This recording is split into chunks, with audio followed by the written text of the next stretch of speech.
Episode 32 گورا افسر William واپس لوٹ آئے دادا. رامو نے اطلاع دی تو ربن فوری طور پر اس کی طرف متوجہ ہوا. کب کب لوٹا وہ حرام کا جانا؟ پرسوں ہی واپس آیا. اپن کو آج خبر ملی ہے. بس تو پھر موقع دیکھ کر بجا ڈالو سے. ادھر وہ اپنا شہزادہ واپسی کے لیے اتاولا ہو رہا ہے. اس کے لوٹنے سے پہلے یہ حساب برابر ہو جائے تو اچھا ہے. لونڈیا والا معاملہ تو اپن نمٹا نہیں سکے. وہ منہ سے کچھ نکلتی تو اپن کچھ کر پاتے اور شہزادے کو دلاسا بھی دے پاتے کہ اس کی معشوقہ کی عزت پر ہاتھ ڈالنے والے کا کتنا برا انجام کیا اپن نے. ربن نے اضطراری لہجے میں کہا. اصل میں اس نے محسوس کر لیا تھا کہ فاروق کو اب مزید شملہ میں روکے رکھنا ممکن نہیں ہوگا.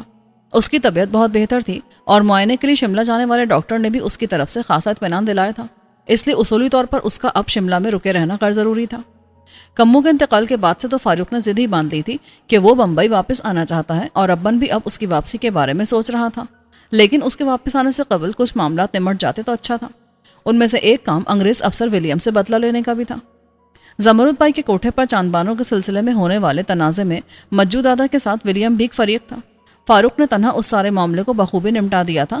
لیکن بعد میں ولیم نے اپنے اثر و رسوخ کا فائدہ اٹھاتے ہوئے نہ صرف فاروق کو تھانے میں بند کروا دیا بلکہ وہاں اس پر وحشیانہ تشدد کیا گیا جس کے نتیجے میں اس کی زندگی خطرے میں پڑ گئی اور سر پر مہلک چوٹ آئی جو ابھی تک فاروق کے لیے تکلیف کا سبب بنی ہوئی تھی.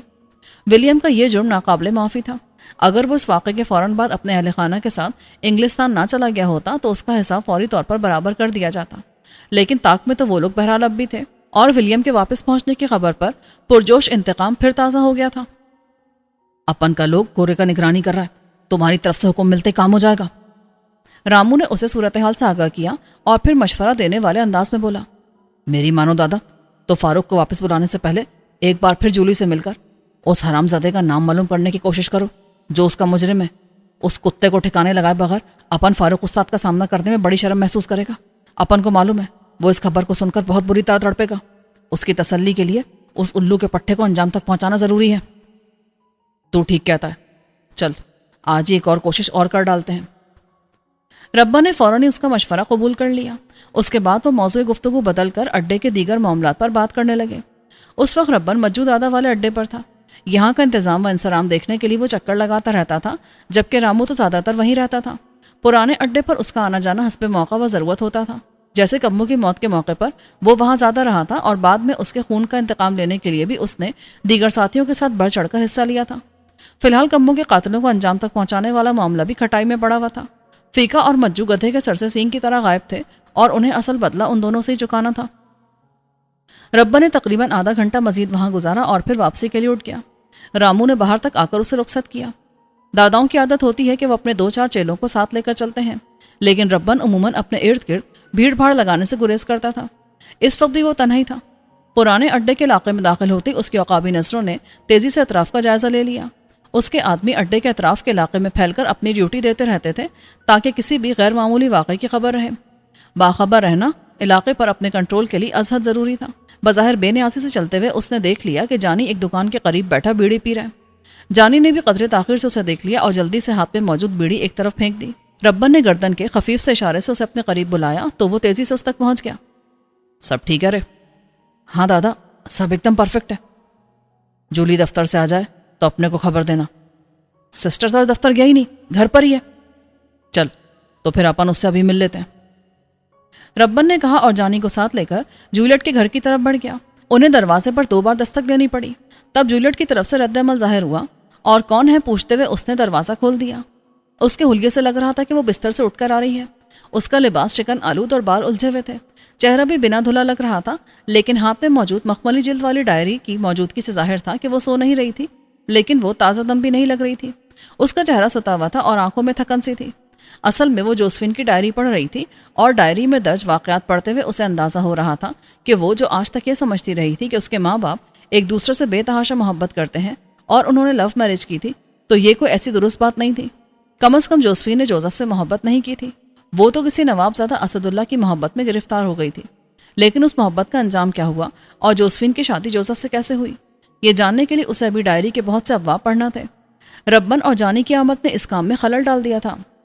آپ لوگ؟ اس نے قدر حیرت سے کہا. ہم تیرا حال پوچھنے آئے تھے بٹیا, ہمیں اندر نہیں بلائے گی؟ ربن نے محبت آمیز لہجے میں کہا۔ فاروق کے حوالے سے وہ اسے عزیز تھی۔ فاروق اس کی محبت حاصل کر پاتا یا نہیں، اس سے قطع نظر اس کی اہمیت کے لیے یہی کافی تھا کہ وہ فاروق کی محبت تھی۔ آ جائیے۔ جولیٹ اس وقت تنہائی کی خواہاں تھی، لیکن ربن کو انکار کرنا بھی ممکن نہیں تھا۔ اڈے والوں کے لیے اس کے دل میں لاکھ ناپسندیدگی ہو، پر وہ یہ بات فراموش نہیں کر سکتی تھی کہ انہوں نے ہر مشکل گھڑی میں اس کی اور اس کے گھر والوں کی مدد کی تھی۔ آج تو دفتر نہیں گئی، طبیعت تو ٹھیک ہے نا؟ وہ برآمدے میں رکھی میز کے گرد موجود کرسیوں پر آ بیٹھے، تب ربن نے پوچھا۔ جی بس سر میں ذرا درد تھا، اس لیے چھٹی کر لی۔ آپ لوگ بیٹھے، میں آپ کے لیے چائے بنا کر لاتی ہوں، جولیٹ نے کہا اور باورچی خانے کی طرف چل دی۔ کچھ دیر بعد واپس آئی تو ٹرے میں چائے کے 2 کپ رکھے تھے۔ اپن تیرے کو چائے سے منع کرنے کا سوچ رہا تھا، پھر اس لیے نہیں روکا کہ بٹیا کے ہاتھ کا سواد ہی چکھ لیں گے۔ وہ ان لوگوں کے ساتھ ایک کرسی کھینچ کر بیٹھ گئی تو ربن بولا، مجھے اچھی کوکنگ نہیں آتی، ممی نے خود ہی کچن سنبھالا ہوا تھا، میں تو بس کبھی کبھار ہی کچھ بنا لیتی تھی۔ جولیٹ نے کھوئے کھوئے لہجے میں اس کی بات کا جواب دیا۔ اسے یاد آ گیا تھا کہ جوزف اور جوزفین کی زندگی میں اس میز پر کیسی رونق ہوا کرتی تھی۔ جوزفین کے ہاتھ کا ذائقہ ان دونوں باپ بیٹی کو بے حد بھاتا تھا اور وہ فرمائشیں کر کر کے اس سے خاص کھانے بنواتے تھے۔ مرنے سے کچھ دن پہلے جوزفین نے اس کی پسند کا لوکی کا حلوہ بنایا تھا۔ اب کون تھا جو اس کا ایسا خیال کرتا اور اس کی من پسند چیزیں بنا کر کھلاتا؟ اب تو بس جسم و جا کا رشتہ برقرار رکھنے کے لیے وہ کچھ نہ کچھ زہر مار کر لیتی تھی۔ زبان نے ذائقوں کو محسوس کرنا کب سے چھوڑ دیا تھا؟ تو پڑھنے لکھنے والی، نوکری کرنے والی لڑکی ہے، تیرے پاس چولہا چوکی سنبھالنے کا ٹائم ہی کدھر ہے؟ تو جو کر رہی ہے تیرے لیے وہی اچھا ہے۔ چولہا چوکی تو دنیا کی بہت سی عورتیں سنبھالتی ہیں، تیرے جیسی ذہین اور پڑھی لکھی لڑکیاں کم ہی ہوتی ہیں۔ مجھ جیسی اللہ کی لڑکیاں بھی تو کم ہی ہوتی ہیں۔ بچا کیا ہے میرے پاس؟ ماں باپ، عزت، سب چلے گئے۔ میں پتہ نہیں کیوں بچ گئی۔ کس کو رہنا ہے اور کس کو جانا ہے، اس کا فیصلہ تو وہی کرنے والا ہے جس نے یہ سنسار بنایا ہے۔ یہ تو سوچتی ہے نا کہ تیرا سب کچھ ختم ہو گیا، پر اصل میں جاننے والا تو وہ ہے کہ اس نے تیرے لیے کیا کیا رکھا ہوا ہے۔ اچھا برا سمے تو آدمی پر آتا ہی رہتا ہے، تو ہر سمے یہی سوچ کر اپنی جان مت گھلاتی رہا کر۔ لوگوں سے مل جل، کہیں آیا جائے کر تو تیرا من بہلے گا۔ یہ سارے محلے والے تیرے اپنے ہیں، دوست رشتے دار بھی ہوں گے، ان کے پاس آیا جائے کر۔ ربا نے اسے مشورہ دیا اور چائے کا ایک گھونٹ بھرا۔ ساتھ آیا جانے بھی خاموشی سے چائے پی رہا تھا۔ فی الحال اسے اس گفتگو میں حصہ لینے کی کوئی ضرورت نہ تھی۔ وہ جانتا تھا کہ ربن صرف اسے احتیاطاً اپنے ساتھ لایا ہے کہ جوان اور تنہا لڑکی سے ملاقات کے لیے اکیلے جانا لوگوں کو انگلیاں اٹھانے کا موقع دے سکتا تھا۔ مجھ پر جو بیتی، اس کے بعد سب تعلق ختم ہو گئے ہیں۔ محلے والوں کو میری تنہائی بانٹنے سے زیادہ اس بات کی کھوج رہتی ہے کہ میں اپنے ساتھ بیتی کو کھل کر بتاؤں۔ دوستیاں کو ایسی خاص تھی نہیں، بس ایک دوست بنایا تھا اور سارا جیون اس کے ساتھ رہنے کا سپنا دیکھا تھا، لیکن وہ بولا کہ اب میں اس کے قابل نہیں رہی۔ رشتہ دار کبھی دیکھے ہی نہیں۔ دونوں طرف کے گرینڈ فادرز اور گرینڈ مدرز کی موم ڈیڈ کی میرج سے پہلے ڈیتھ ہو گئی تھی، اور موم ڈیڈ دونوں ہی اپنے پیرنٹس کی اکلوتے اولاد تھے، تو رشتہ دار کہاں سے آتے؟ اب آپ بولو، میں کہاں اور کس سے ملنے جایا کروں؟ وہ آج ذرا مختلف موڈ میں تھی جو ربن سے اتنی تفصیلی بات کری تھی۔ ربن نے محسوس کر لیا کہ وہ بہت دکھی اور مایوس ہے، لیکن وہ کوئی سرا ہاتھ میں دیتی تبھی تو وہ اس کے دکھ کا مداوع کرنے کی کوشش کر سکتا تھا۔ اسے اندازہ تھا کہ اگر جولیٹ کا مجرم کیفر کردار کو پہنچ گیا تو وہ اپنی اس کیفیت سے باہر آ سکتی ہے۔ کچھ دن پہلے ادھر موٹر میں ایک آدمی تیرے واسطے پھول اور تحفے لایا کرتا تھا۔ وہ آدمی تو اپنے حلیے سے ڈلیور لگتا تھا اور معلوم پڑتا تھا کہ کسی اور کی طرف سے آتا ہے۔ ایک بار تو موٹر میں بیٹھ کر گھر بھی لوٹی تھی، تو وہ موٹر والا کون ہے تیری پہچان میں؟ کیا اس نے بھی تجھ سے ناتا توڑ دیا؟ ربن نے اتنا اچانک یہ ذکر چھیڑا کہ جولیٹ سٹپٹا کے رہ گئی اور اس کے چہرے کا رنگ زرد پڑ گیا۔ ربن نے اس تبدیلی کو فوراً محسوس کر لیا اور سمجھ گیا کہ بالکل صحیح نشانے پر تیر مارا ہے۔ اڈے کے اطراف میں بکھرے اپنے آدمیوں کے ذریعے اسے محلے میں ہونے والی ہر سرگرمی کی خبر رہتی تھی، لیکن چونکہ وہ محلے داروں کے ذاتی معاملات میں دخل اندازی نہ کرنے کی پالیسی پر عمل پیرا تھا، اس لیے کبھی جولیٹ کے اس معاملے پر بھی زیادہ توجہ نہیں دی تھی۔ اب بالکل اچانک اسے خیال آ گیا کہ سلسلے کی کڑی کے ساتھ ہی کہیں جولیٹ کے اغوا کی کڑی بھی نہ جڑی ہو۔ اغوا کے واقعے کے بعد ایک بار بھی اس موٹر اور ڈرائیور کو محلے میں نہیں دیکھا گیا تھا۔ تو نے جواب نہیں دیا اپن کو؟ وہ میں سوچ رہی تھی کہ آپ کس بارے میں بات کر رہے ہیں۔ جولیٹ سنبھلی اور وضاحت کے انداز میں بولی، وہ موٹر تو میری ایک فرینڈ کی تھی، وہ میرج کے بعد پنجاب چلی گئی تھی۔ کچھ دن پہلے اس کا بمبئی آنا ہوا تھا تو اس نے مجھے ملنے کے لیے بلایا اور بعد میں اپنے ڈرائیور سے گھر بھی واپس بھجوا دیا۔ وہ امیر لڑکی ہے، اس لیے مجھے گفٹ بھیجتی رہتی تھی، لیکن میں اس لیے واپس کروا دیتی تھی کہ بدلے میں اسے کوئی قیمتی تحفہ نہیں دے سکتی تھی۔ کیا نام ہے تیری اس سہیلی کا؟ ثنا، اس نے تھوک نگلتے ہوئے جواب دیا اور ثنا کا مکمل نام بتانے سے گریز کیا۔ تو نے بتایا کہ بڑی امیر لڑکی ہے، تو اس کا سسرال بھی کچھ کم نہیں ہوگا۔ اس کے گھر والوں نے اتنی دور بیٹی کو ایسی تو اٹھا کر نہیں دے دیا ہوگا؟ داماد بھی کو بڑا آدمی ہوگا، تجھے کچھ نام پتہ معلوم ہے اپنی سہیلی کے پتی کا اور اس کے خاندان کا؟ ربن بالکل ٹھیک لائن پر چل رہا تھا، جس کی وجہ سے جولیٹ کی گھبراہٹ میں مسلسل اضافہ ہو رہا تھا، تاہم اس نے ایک بار پھر خود پر قابو پایا اور بے نیازی کا مظاہرہ کرتے ہوئے بولی، یہ سب تو مجھے یاد نہیں، ثنا نے نام تو بتایا ہوگا لیکن میرے مائنڈ میں نہیں رہا، اور پتہ میں نے اس لیے نہیں پوچھا کہ میں اس سے ملنے پنجاب تو جانے سے رہی۔ ہاں یہ تو ٹھیک ہے، اتنی دور کون کسی سے ملنے جاتا ہے؟ اپن تو اس لیے پوچھ رہا تھا کہ اگر کہیں قریب رہتی تیری سہیلی تو اس سے ملنے چلی جائے کر۔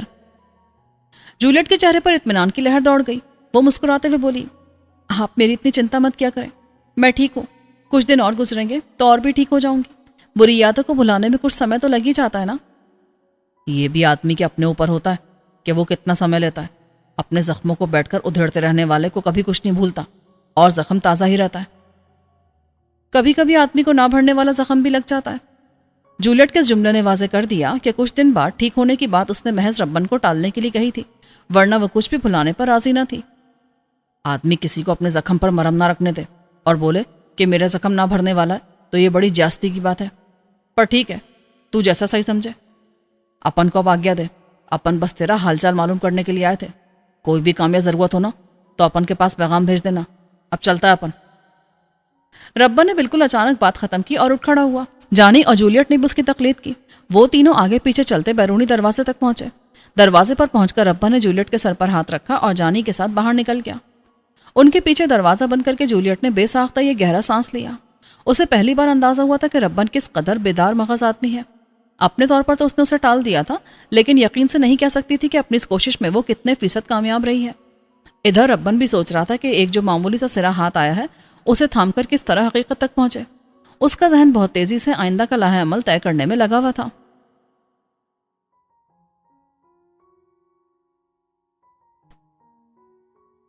شیکسپیئر کی تحریر زندگی سے بہت قریب ہے۔ اس کا لکھا ایک ایسے شخص کا لکھا ہے جو زندگی کو سمجھتا تھا۔ آپ اس کی اس مشہور زمانہ بات کو ہی لے لیجئے کہ دنیا کی سٹیج ہے اور ہر شخص اس سٹیج پر اپنا کردار ادا کر کے واپس لوٹ جاتا ہے۔ یہ بات حقیقت سے کتنی قریب ہے، آپ دیکھیے کہ ہماری زندگی اس مقولے سے کتنی زیادہ قریب ہے۔ میں، آپ اور ہم سب یہاں اپنے مخصوص کردار ادا کر رہے ہیں اور دیکھنے والے ہمیں بس ہماری اس دنیا کی سٹیج پر موجودگی کی حد تک ہی جانتے ہیں۔ ہماری اس پرفارمنس سے پہلے اور بعد میں کیا ہے کسی کو معلوم نہیں ہوتا، جیسا کہ اسٹیج پر موجود فنکار کے بارے میں نہیں معلوم ہوتا کہ وہ پردے کے پیچھے سے نمودار ہونے سے پہلے کیا تھا اور پردے کے پیچھے چلے جانے کے بعد کیا ہوگا۔ ہم سب اپنے بارے میں کیا کہہ سکتے ہیں کہ ہم اس دنیا میں آنے سے قبل کیا تھے اور کن حالات سے گزر رہے تھے، اور جب یہاں سے جائیں گے تو کس حال میں ہوں گے اور ہمارا ٹھکانہ کہاں ہوگا۔ جوزفین اور نوابزادہ اسد اللہ لائبریری میں ایک دوسرے کے مقابل بیٹھے ہوئے تھے اور اسد اللہ شیکسپیئر کے بارے میں اپنی رائے سے اسے آگاہ کر رہا تھا۔ لائبریری میں پہلی بار ہونے والے ٹکراؤ کے بعد کبھی کبھی اسد اللہ اس کی موجودگی کے اوقات میں بھی وہاں آنے لگا تھا۔ وہ مطالعے کے سلسلے میں جوزفین کو مشورے دیتا تھا کہ کون سی کتاب پڑھنا زیادہ بہتر رہے گا اور پھر ان کتابوں پر اس کے ساتھ ڈسکشن کرتا تھا۔ اتنے دنوں میں جوزفین کو اندازہ ہو گیا تھا کہ وہ شیکسپیئر کا زبردست مداح ہے اور اس موضوع پر بلا تکان بول سکتا ہے۔ جوزفین خود یقین سے نہیں کہہ سکتی تھی کہ اسے شیکسپیئر نے کس حد تک متاثر کیا تھا۔ وہ تو بس نوابزادہ اسد اللہ کی وجہ سے اسے پسند کرنے لگی تھی اور اس کی خاطر شیکسپیئر کو توجہ سے پڑھنے لگی تھی۔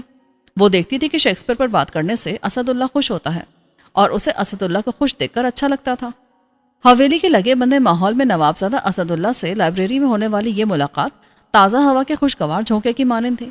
لاشعوری طور پر وہ منتظر رہا کرتی تھی کہ کس دن نوابزادہ لائبریری میں وارد ہوتا ہے اور اس کے سامنے بیٹھ کر اس سے گفتگو کرتا ہے۔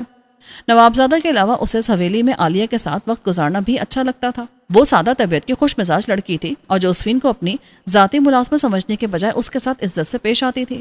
البتہ عشرت جہاں انا کا مسئلہ بنا کر اس سے انگریزی سیکھنے کا سلسلہ ختم کر چکی تھی اور کہیں بھی سامنا ہو جانے پر اسے ماندانہ نظروں سے دیکھا کرتی تھی۔ جوزفین کو اس سے ڈر بھی لگتا تھا کہ کہیں وہ اپنی با اختیار ماں کو اس کے خلاف بھڑکا کر حویلی سے اس کا بوریا بستری گول نہ کروا دے، لیکن فی الحال ایسی کوئی بات نہیں ہوئی تھی۔ آپ بھی تو کچھ بولیے۔ بولتے بولتے اسد اللہ کو احساس ہو کہ وہ خود ہی بولے جا رہا ہے اور جوزفین اپنی کوئی رائے نہیں دے رہی تو چونک کر اسے ٹوکا۔ جوزفین جو سننے سے زیادہ اس کے دل آویز نقوش کو دیکھنے میں مصروف تھی، اس کے ٹوکنے پر گڑبڑا گئی اور اٹکتے ہوئے بولی، آپ بولتے رہنا، مجھے آپ کو سننا اچھا لگ رہا ہے۔ ہمیں تو لگ رہا ہے کہ آپ کو سننے سے زیادہ ہمیں دیکھنا اچھا لگ رہا ہے۔ اس کے جتانے پر جوزفین مزید گڑبڑا گئی اور شرم سے اس کے رخسار لال ہو گئے۔ جب کوئی اچھا لگے تو اسے بتا دینے میں کوئی ایسا حرج نہیں ہوتا، جیسا کہ ہم آپ سے کہہ سکتے ہیں کہ یہ زرد رنگ آپ پر بہت خوب لگ رہا ہے، اور اس رنگ کو زیادہ پسند نہ کرنے کے باوجود ہم یہ کہنے پر مجبور ہیں کہ آپ کو زرد رنگ کا لباس پہنے دیکھ کر ایسا لگ رہا ہے جیسے یہ رنگ بنا ہی آپ کے لیے ہو۔ بلکہ سچ تو یہ ہے کہ ہمیں سارے رنگ آپ کے لیے تخلیق کردہ لگتے ہیں۔ آپ کو جب جب جس رنگ میں دیکھا خوبی پایا۔ رنگوں سے ایسی دوستی پہلے ہم نے کبھی کسی کی نہیں دیکھی۔ نواب زادہ اسد اللہ بولنے پر آیا تو بولتا ہی چلا گیا، اور جوزفین کی آنکھوں میں بیک وقت حیا اور حیرت کے رنگ دوڑنے لگے۔ اتنی واضح تعریف سے تو ظاہر تھا کہ نواب زادہ اسد اللہ کی اس پر خصوصی نظر رہتی ہے، اور یہ امر اس کے لیے خوشی کا باعث تھا۔ وہ تو خود پہلی نظر میں ہی اس سے متاثر ہو گئی تھی، لیکن یہ سوچ بھی نہ سکتی تھی کہ اسد اللہ بھی اس کے لیے ایسے پسندیدگی کے جذبات رکھتا ہوگا۔ اتنی حیران کیوں ہو رہی ہیں؟ آپ کو تو پہلے سمجھ جانا چاہیے تھا کہ ہم یہاں ڈسکشن سے زیادہ آپ کو دیکھنے کی خاطر آتے ہیں۔ ہمیں یہ کہنے میں کوئی باک نہیں کہ ہم آپ سے متاثر ہیں، حالانکہ ہم نے بہت سی ذہین اور خوبصورت لڑکیوں کی سنگت میں وقت گزارا ہے۔ لندن میں دوستوں کی فہرست میں کئی لڑکیوں کے نام بھی شامل تھے، لیکن ان میں سے کسی نے ہمارے دل کو کبھی یوں اپنی طرف نہیں کھینچا جیسے آپ کھینچتی ہیں۔ آپ میں کچھ خاص بات ہے جوزفین۔ یہ سب آپ کی نظر کا کمال ہے نواب زادہ صاحب، ورنہ میں تو بہت عام سی لڑکی ہوں۔ خاص تو آپ ہے، گاڈ نے ہر طرح سے آپ کو بے حد نوازا ہے۔ اونچا نسب، اعلیٰ تعلیم، اچھی شکل اور بے حساب دولت، سبھی کچھ تو ہے آپ کے پاس۔ اتنا کچھ ہوتے ہوئے بھی آپ کو اپنے مقام سے اتنا نیچے کی طرف نہیں دیکھنا چاہیے کہ دنیا آپ کو اور مجھے دونوں کو معاف نہیں کرے گی۔ خاص طور پر میں مجرم قرار دی جاؤں گی، کیونکہ یہاں کمزور کو سب سے پہلے نشانہ بنایا جاتا ہے۔ جو آپ کو اچھا لگے وہ بھی آپ کی طرف ملتفت ہو، دنیا میں اس سے بڑھ کر خوشی کیا ہو سکتی ہے؟ جوزفین کو پہلے لمحے پر خوشی محسوس ہوئی تھی، لیکن پھر وہ اپنے اور نوابزادہ کے درمیان موجود فرق کو دیکھ کر سہم گئی اور شکستہ لہجے میں بولی، ہم بھی اس حقیقت سے واقف ہیں، لیکن آپ فکر نہ کریں، کوئی آپ کو نشانہ بنائے گا تو ہم ڈھال بن کر آپ کے سامنے کھڑے ہو جائیں گے۔ اسی پل دروازہ کھلا اور کوئی لائبریری میں داخل ہوا۔ ان دونوں نے رخ موڑ کر دروازے کی طرف دیکھا۔ صفیہ جہاں عرف نواب بیگم چلی آ رہی تھیں۔ اسد اللہ ماں کو سامنے پا کر تیزی سے کھڑا ہوا۔ جوزفین نے بھی اس کی تقلید کی۔ امی جان، آپ اور یہاں؟ کوئی کام تھا تو ہمیں حکم دیا ہوتا۔ اسد اللہ نے احترام سے کہا، لیکن ساتھ ہی وہ حیرت میں بھی مبتلا تھا کہ صفیہ جہاں کا لائبریری میں کیا کام؟ پہلے کبھی اس نے انہیں وہاں کا رخ کرتے نہیں دیکھا تھا۔ ہمیں آپ سے گفتگو کے لیے یہی مقام اور موقع مناسب لگا۔ صفیہ جہاں نے بے حد سنجیدہ تاثرات کے ساتھ اس کی بات کا جواب دیا۔ آپ تشریف رکھیے۔ اسد اللہ نے خود کرسی کھینچ کر انہیں بیٹھنے کے لیے پیش کی۔ جوزفین کو اس جگہ اپنی موجودگی غیر ضروری محسوس ہوئی۔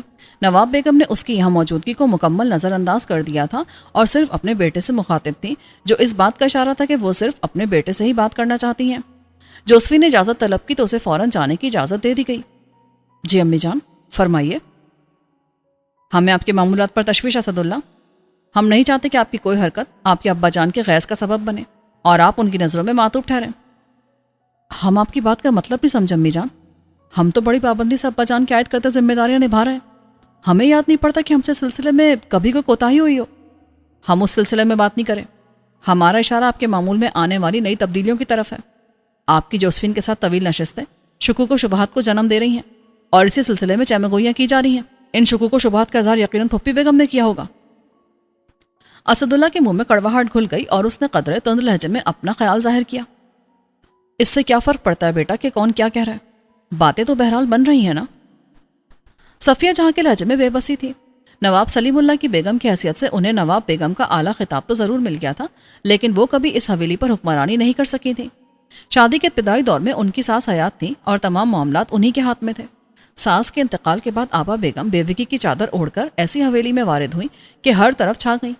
نواب سلیم اللہ نے بیوہ بہن کے دلجوئی کی خاطر انہیں اس قدر اہمیت دی کہ بیوی کی حیثیت بالکل ختم ہو کر رہ گئی اور آپا بیگم حاوی ہوتی چلی گئیں۔ صفیہ جہاں کچھ اس وجہ سے بھی مقابل کھڑی نہ ہو سکی کہ ندرت جہاں سسرالی رشتے کے اعتبار سے ضرور ان سے چھوٹی تھیں، لیکن عمر میں بڑی تھیں، اور وہ بچپن سے انہیں آپا بیگم کہہ کر ان کا احترام کرنے کی عادی تھی۔ آپ ان باتوں کا اثر کیوں لیتی امی جان؟ ہم کوئی مس جوزفین سے خفیہ ملاقاتیں تو نہیں کرتے کہ کسی کو اعتراض ہو۔